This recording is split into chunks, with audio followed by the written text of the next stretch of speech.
നമ്മൾ ആ മൈലേജ് കൂട്ടുന്നു എന്നുള്ള വാർത്ത മല്ലോ ട്രാവലർ ചെയ്തതിന്റെ അടിസ്ഥാനത്തിൽ പുള്ളി പാലക്കാട് നിന്ന് ഇപ്പൊ എന്നെ കുറെ നാളായി വിളിക്കാൻ തുടങ്ങിയിട്ട് പാലക്കാട് നിന്ന് വന്നേക്കുന്നതാണ്. ഇന്ന് പണിക്ക് രാവിലെ വന്നതാണ്. ഒരു കുറെ ടീം ഉണ്ടായിരുന്നു, അവരെല്ലാം പോയി താമസിക്കുന്നതുകൊണ്ട് പോയി. അന്നേരം പണി കഴിഞ്ഞിപ്പോൾ പോവാണ്. അന്നേരം ചേട്ടൻ എങ്ങനെ പെർഫോമൻസ് ഇപ്പോൾ മാറ്റം ഉണ്ടോ? അടിപൊളി. കാരണം ഞാനിപ്പോൾ ഒരു 10 കിലോമീറ്ററോളം ഓടിച്ചു നോക്കി, സന്തോഷമായി. നമ്മൾ കമ്പനിയിലൊക്കെ നോക്കിയിട്ട് പറ്റാണ്ടാണ് നമ്മളിവിടെ വന്നത്. കമ്പനിയിലൊക്കെ വലിയ റേറ്റൊക്കെ പറയുന്നത്, നിസ്സാര റേറ്റ് കൊണ്ട് സംഭവം ഉഷാറായി. അതായത് പുള്ളി ഇപ്പം മൈലേജിന്റെ പണിക്ക് മാത്രമാണ് വന്നേക്കുന്നത്. മൈലേജിന്റെ പണി ഞാൻ ഓടിച്ചു നോക്കിയപ്പോൾ ഷോക്ക് കംപ്ലൈന്റ് പറഞ്ഞു. 2 ഷോക്കും മാറ്റി.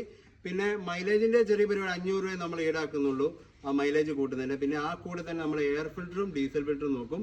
അത് പോയ വണ്ടിയാണെങ്കിൽ അതും കൂടി മാറ്റും. അന്നേരം അങ്ങനെ കംപ്ലൈന്റ് കൂടി ഉണ്ടെങ്കിൽ ഒരുപാട് മാറ്റം വണ്ടിക്ക് വരുന്നുണ്ട്. അന്നേരം ഒരുപാട് താങ്ക്സ്. പാലക്കാട് നിന്ന് നമ്മളെ തരുവന്നതിന് ഒരുപാട് താങ്ക്സ്. അത് പറയാതിരിക്കാൻ പറ്റില്ല. കാരണം ഇത് ചെയ്തു വന്നാലും കംപ്ലൈന്റുകളൊക്കെ കണ്ടുപിടിച്ച് ഞങ്ങൾ ഒരുപാട് വർഷമായിട്ട് പോയത്. അന്ന് കംപ്ലൈന്റ് കണ്ടുപിടിക്കാൻ പറ്റാത്തതുകൊണ്ട് നമ്മൾ പാലക്കാട് ഇവിടെ വരെ കണ്ണൂർ വരെ വന്നു. കണ്ണൂർ ഇന്നലെ വന്ന് ഇവിടെ സ്റ്റേ ചെയ്ത് ഇന്നിപ്പോ കണ്ടുപിടിച്ച് ഉച്ചയ്ക്ക് വന്നു. വൈകുന്നേരം അവൾക്ക് സംഭവം ക്ലിയർ ആയിട്ട് വന്നു. അതിൽ വളരെ സന്തോഷം. പിന്നെ പാലക്കാട് വരുമ്പോൾ നമുക്ക് സഹായം ചെയ്യാം. തീർച്ചയായും. ഒരു ബന്ധം.